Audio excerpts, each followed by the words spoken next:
많은 사람들이 하나님을 믿으면 복을 받을 수 있을 거라고 생각합니다. 그래서 믿음을 갖기 시작하고 예배드리고 기도하며 하나님의 도움을 기대합니다. 그런데 하나님이 주시는 복은 단지 돈이나 건강 같은 눈에 보이는 것만이 아닙니다. 그보다 더 크고 깊은 복이 있습니다. 하나님을 믿는다는 것은 단순히 종교 생활을 한다는 뜻이 아니라 인생 전체를 하나님께 맡기며 살아간다는 뜻입니다. 그래서 믿는 사람에게는 세상과 다른 특별한 은혜가 주어집니다. 오늘은 하나님을 믿는 자가 어떤 복을 받게 되는지, 우리 삶 속에서 실제로 어떤 변화가 일어나는지를 함께 나누려고 합니다. 첫째, 하나님을 믿는 자는 성령님의 도우심을 받습니다. 신앙생활을 오래 해도 우리 마음에는 자주 이런 생각이 떠오릅니다. 나 혼자 버티고 있는 건 아닐까? 내가 제대로 가고 있는 걸까? 하나님은 정말 이 길에 함께하고 계실까? 믿음이 있다고 해도 인생의 문제들은 계속되고 때로는 오히려 더 큰 시험을 만날 때도 있습니다. 그럴 때 우리는 믿는 사람도 약해질 수 있다는 사실을 인정하게 됩니다. 그런데 바로 그때 하나님은 믿는 자를 그냥 내버려 두지 않으십니다. 성령님을 통해 우리를 도우시고 붙들어 주십니다. 성령님은 눈에 보이지 않지만 실제로 역사하시는 하나님의 영이십니다. 예수님께서 이 땅을 떠나시기 전 제자들에게 약속하신 분이 성령님이었습니다. 예수님은 제자들에게 이렇게 말씀하셨습니다. 내가 떠나가는 것이 너희에게 유익하다. 내가 가면 성령을 너희에게 보내주실 것이다. 제자들은 예수님과 함께 있었지만 성령님의 도우심이 필요했습니다. 그럴 때 지금 우리에게도 성령님의 도우심이 얼마나 더 절실하겠습니까? 성령님은 우리의 마음과 삶에 깊이 들어오셔서 우리가 알지 못하는 사이에 우리의 걸음을 이끄시고 우리가 느끼지 못하는 순간에도 우리 안에서 말씀하고 계십니다. 기도가 막힐 때, 마음이 말라 있을 때, 방향을 잃은 것 같을 때, 성령님은 우리 안에서 말할 수 없는 탄식으로 대신 기도하시고 하나님의 뜻대로 마음을 다시 살리십니다. 사도 바울의 삶은 성령님의 도우심 없이는 설명할 수 없습니다. 처음, 그는 예수님을 믿는 자들을 잡아들이는 데 앞장섰던 사람이었습니다. 그러나 다메섹에서 예수님을 만난 이후 그의 인생은 완전히 달라졌습니다. 회심 이후 그는 수많은 도시를 다니며 복음을 전했고 때로는 쫓기고 맞고 감옥에 갇히는 일도 겪었지만 멈추지 않았습니다. 왜냐하면 그는 늘 성령님의 인도하심 안에 있었기 때문입니다. 한 번은 바울이 아시아로 복음을 전하려 했을 때 성령께서 그 길을 막으셨습니다. 그는 이유를 몰랐지만 순종했습니다. 그러자 그날 밤 한 마게도냐 사람이 와서 도와달라는 환상을 보게 되었고 바울은 유럽 선교의 길을 처음으로 열게 되었습니다. 이 사건은 단순한 우연이 아니었습니다. 성령님께서 직접 방향을 바꾸어 주신 것입니다. 또 다른 때는 바울과 실라가 복음을 전하다가 매를 맞고 감옥에 갇힌 일이 있었습니다. 보통 사람이라면 절망할 상황이었지만 그들은 한밤중에도 찬송하고 기도했습니다. 그리고 갑자기 지진이 일어나고 옥문이 열리며 간수가 회심하는 일이 벌어졌습니다. 이것 역시 성령님의 도우심이 없었다면 불가능한 일이었습니다. 이렇듯 하나님을 믿는 자는 눈에 보이지 않아도 실제로 함께 하시는 성령님의 도우심을 받습니다. 그리고 그 도우심은 특별한 일에만 나타나는 것이 아닙니다. 오늘 우리가 선택을 고민할 때, 말 한마디에 상처받고 마음이 식어질 때, 감정이 앞서서 잘못된 길로 빠지려 할 때 성령님은 그 마음에 조용히 말씀하시며 우리를 다시 일으켜 세우십니다. 중요한 것은 우리가 그 도우심을 인정하고 기대하는 마음입니다. 성령님은 억지로 우리 삶을 끌고 가시지 않으십니다. 대신 우리가 마음을 열고 도우심을 구할 때 그 순간부터 우리 안에 세밀하게 일하십니다. 하나님을 믿는다는 것은 곧 성령님을 모시고 살아가는 삶입니다. 나 혼자 애쓰며 버티는 것이 아니라 하나님이 나와 함께 하신다는 사실을 매일 살아내는 것입니다. 그래서 우리는 어떤 상황에서도 혼자가 아닙니다. 성령님이 도우시기에 우리는 넘어져도 다시 일어설 수 있고 길이 막혀도 다시 걸을 수 있습니다. 이것이 하나님을 믿는 자가 누리는 실제적인 축복입니다. 둘째, 하나님을 믿는 자는 세상이 줄 수 없는 평안을 누립니다. 사람들은 누구나 마음의 평안을 원합니다. 일이 잘 풀리고 사람들과의 관계도 원만하고 몸도 건강하면 마음이 평안해집니다. 그래서 우리는 흔히 평안이라는 것을 좋은 환경이 만들어주는 결과라고 생각합니다. 그러나 현실은 그렇지 않습니다. 아무리 상황이 괜찮아 보여도 마음이 불안하고 생각이 복잡하면 참된 평안을 누릴 수 없습니다. 반대로 상황이 어렵고 두려운 자리에 있어도 마음 깊은 곳에서 평안이 흘러나올 때도 있습니다. 하나님을 믿는 자가 누리는 평안은 바로 그런 것입니다. 세상이 주는 조건이 갖춰졌을 때 오는 평안이 아니라 모든 조건이 흔들려도 하나님께서 주시는 평안입니다. 이 평안은 상황을 바꾸는 평안이 아니라 그 상황을 견디고 지나갈 수 있게 해주는 힘입니다. 성경에 나오는 다니엘은 바벨론 포로로 끌려갔지만 그곳에서도 하나님을 향한 믿음을 지키며 살아갔습니다. 그는 매일 정해진 시간에 창을 열고 예루살렘을 향해 기도했습니다. 하지만 그 기도가 문제였고 결국 그는 사자굴에 던져졌습니다. 대부분의 사람이라면 극심한 불안과 공포 속에 휩싸였을 상황이었습니다. 그러나 다니엘은 두려움보다 하나님을 향한 신뢰를 붙들었습니다. 그는 사자굴 안에서도 평안을 잃지 않았습니다. 왜냐하면 그 마음 중심에 하나님이 계셨기 때문입니다.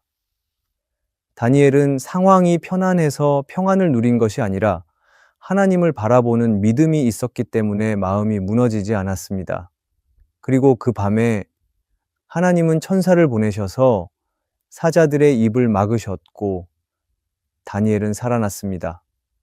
그의 마음에 있었던 평안은 하나님께서 주신 평안이었습니다.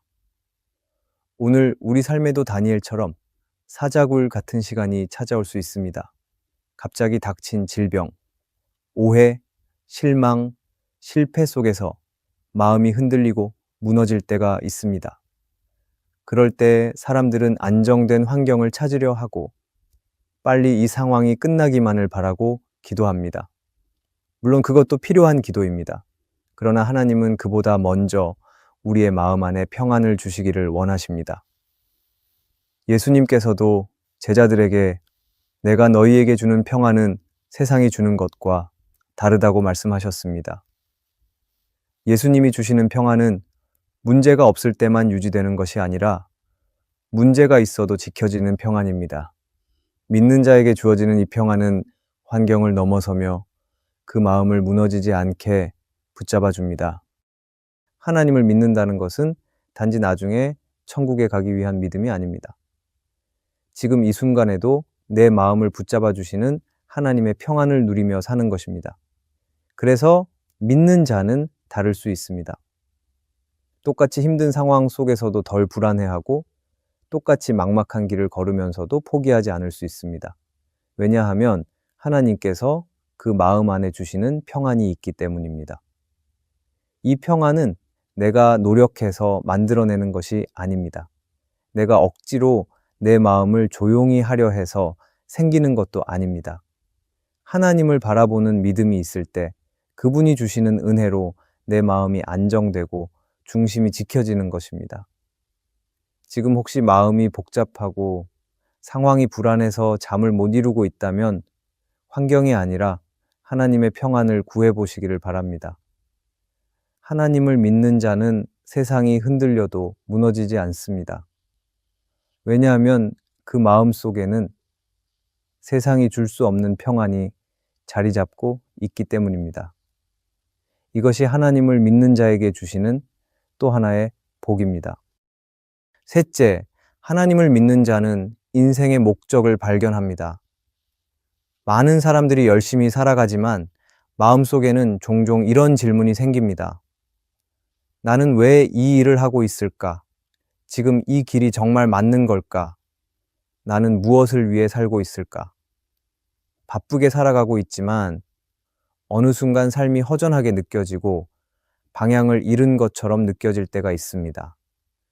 그러나 하나님을 믿는 사람은 그런 질문 앞에서도 길을 찾을 수 있습니다. 왜냐하면 하나님께서 우리 인생에 목적을 두시고 이끄시는 분이시기 때문입니다. 믿음은 단지 종교 생활을 열심히 하는 것이 아니라 나를 창조하신 분의 뜻에 따라 살아가며 그 목적을 발견하는 과정입니다. 성경에 나오는 모세를 보면 그 의미가 분명해집니다. 그는 히브리인이었지만 애굽의 왕궁에서 왕자처럼 자라났습니다. 그러나 어느 날 동족을 돕다가 애굽 사람을 죽이게 되었고 그 일로 미디안 광야로 도망쳐 40년 동안 목자로 살게 됩니다. 많은 사람들이 보기에는 실패한 인생처럼 보였지만 하나님은 그 시간을 버리지 않으셨습니다. 떨기나무 불꽃 가운데 모세를 부르셨고 그에게 이스라엘 백성을 이끌 사명을 주셨습니다. 그제야 모세는 지금까지의 모든 시간이 하나님의 계획 안에 있었음을 알게 되었습니다. 우리의 삶도 그렇습니다. 어떤 시간은 의미 없어 보이고 어떤 자리는 작고 초라하게 느껴질 수 있습니다. 그러나 하나님을 믿는 사람은 그 모든 시간에 하나님의 뜻이 담겨 있다는 것을 믿습니다. 하나님은 실패해 보이는 시간도 사용하시고 멀게 돌아온 길에서도 반드시 목적을 드러내십니다. 믿는 자는 지금 당장은 잘 보이지 않아도 하나님께서 반드시 그 길의 의미를 보여주신다는 것을 알고 있습니다.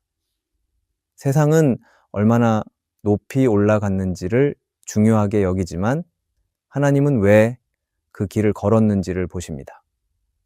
그래서 믿는 자는 겉으로 드러나지 않아도 흔들리지 않고 눈에 띄지 않는 자리에서도 중심을 지킬 수 있습니다. 하나님 안에서 자신의 존재와 부르심을 발견한 사람은 일상의 작고 평범한 일도 의미 있게 여깁니다. 지금 내가 하는 일이 작아 보여도 지금의 자리가 멀게 느껴져도 하나님께 뜻을 묻고 그분의 인도하심을 따라갈 수 있다면 그 안에서 인생의 목적은 반드시 드러납니다. 하나님을 믿는 자는 인생을 스스로 만들어가는 사람이 아니라 하나님의 계획 속에서 그 목적을 발견하며 살아가는 사람입니다. 이것이 하나님을 믿는 자에게 주시는 복 중 하나입니다. 넷째, 하나님을 믿는 자는 삶과 죽음을 모두 하나님께 맡길 수 있습니다. 우리는 누구나 언젠가는 죽는다는 사실을 알고 있습니다. 하지만 막상 그 죽음이 현실로 다가올 때 대부분의 사람들은 마음이 흔들립니다.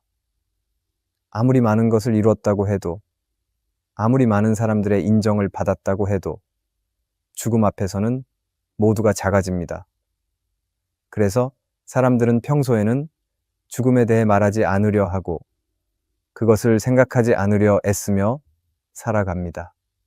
그러나 하나님을 믿는 사람은 이 죽음조차도 피해야 할 공포로 여기지 않습니다.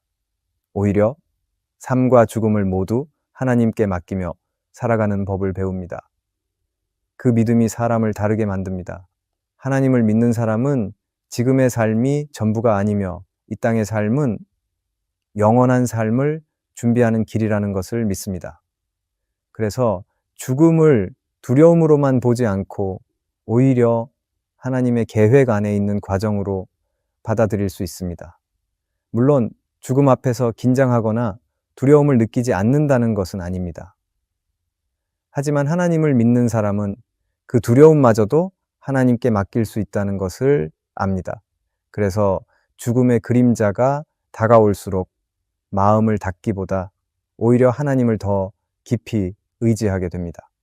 사도 바울은 그런 믿음을 가진 사람이었습니다. 그는 복음을 전하다가 수없이 죽음의 문턱을 넘나들었습니다. 사람들에게 쫓기고 감옥에 갇히고 매를 맞고 배가 파손되기도 했습니다. 하지만 그 모든 과정 속에서 그는 자신이 언제 죽게 될지 몰랐어도 단 한 번도 삶과 죽음을 스스로 붙잡으려 하지 않았습니다. 그는 항상 하나님께 자신의 생명을 맡기며 살아갔고, 그래서 이렇게 고백할 수 있었습니다. 나에게 사는 것은 그리스도요, 죽는 것도 유익합니다. 이 고백은 그가 삶을 가볍게 여겼다는 뜻이 아니라 그의 삶 전체가 하나님의 뜻 안에 있다는 확신에서 나온 말입니다. 그는 하나님을 위해 사는 것도 복이고 하나님께로 가는 것도 복이라는 것을 믿었기에 어떤 상황에서도 담대할 수 있었습니다. 존 파이퍼는 그의 책 하나님을 기뻐하라에서 이렇게 말했습니다. 우리가 죽음 앞에서도 하나님을 가장 귀하게 여길 때 우리는 하나님을 가장 영화롭게 합니다. 이 말은 결국 믿음의 깊이를 보여주는 기준이 평안한 날에 얼마나 기뻐했느냐가 아니라 죽음 앞에서도 하나님을 여전히 붙들 수 있느냐는 데 있다는 것을 말해줍니다. 삶이 끝나가는 그 자리에서조차 하나님을 소망하며 하나님께 모든 것을 맡길 수 있는 믿음, 그것이야말로 가장 하나님을 높이는 길입니다. 죽음을 준비하는 사람은 삶도 다르게 살아갑니다. 하루하루를 더 소중히 여기게 되고 후회 없이 살아가려고 애쓰게 됩니다. 사람들에게 따뜻한 말을 건네고 작은 일에도 감사하게 되며 지금의 시간을 낭비하지 않으려고 노력하게 됩니다. 믿는 사람은 언젠가 죽음을 맞이해야 한다라는 사실 앞에서 불안해지기보다는 오히려 그 순간까지 하나님을 바라보며 살아가게 됩니다. 왜냐하면 이 삶이 끝나는 자리 너머에도 하나님의 품이 기다리고 있다는 사실을 믿기 때문입니다. 하나님을 믿는 사람은 삶의 시작도, 삶의 마지막도 하나님께 맡깁니다. 그래서 지금 당장 이해되지 않는 일이 있어도 흔들리지 않고 살아갈 수 있고, 언젠가 인생의 마지막 날이 다가올 때에도 하나님을 신뢰하며 눈을 감을 수 있습니다. 이 세상에서 누릴 수 있는 가장 큰 복 중 하나는 죽음을 앞두고도 두려움보다 소망이 더 클 수 있다는 사실입니다. 하나님을 믿는 사람에게는 그 소망이 이미 주어져 있습니다. 우리는 언젠가 그 마지막 날을 맞이하게 됩니다. 그러나 하나님을 믿는 자는 그 마지막을 준비하며 사는 사람이 아니라 그 마지막까지 주님을 믿으며 맡기는 사람입니다. 삶이 뜻대로 되지 않을 때에도, 건강이 무너질 때에도, 앞이 보이지 않을 때에도 하나님을 신뢰하는 마음은 결코 사라지지 않습니다. 이것이 하나님을 믿는 자에게 주시는 가장 깊고 가장 강한 축복입니다. 삶과 죽음을 모두 하나님께 맡길 수 있다는 믿음 안에서 우리는 오늘도 평안히 살아갈 수 있습니다. 우리는 하나님을 믿는다고 고백하며 살아가지만 때로는 그 믿음 안에 어떤 복이 담겨 있는지 잊고 살아갈 때가 있습니다. 그러나 하나님을 믿는 자에게는 분명한 축복이 있습니다. 혼자 힘으로 버티지 않도록 성령님께서 돕고 계시고 세상이 줄 수 없는 평안으로 우리의 마음을 지켜주십니다. 삶이 의미 없이 흘러가지 않도록 목적을 보여주시고 죽음이라는 마지막 순간에도 하나님께 의지할 수 있는 믿음을 허락하십니다. 이런 축복은 단순히 형편이 좋아지는 것보다 훨씬 더 크고 깊은 하나님의 은혜입니다. 지금 내 삶이 완벽하지 않더라도 하나님을 믿는 그 믿음 하나만으로도 우리는 이미 가장 귀한 것을 누리고 있는 사람들입니다.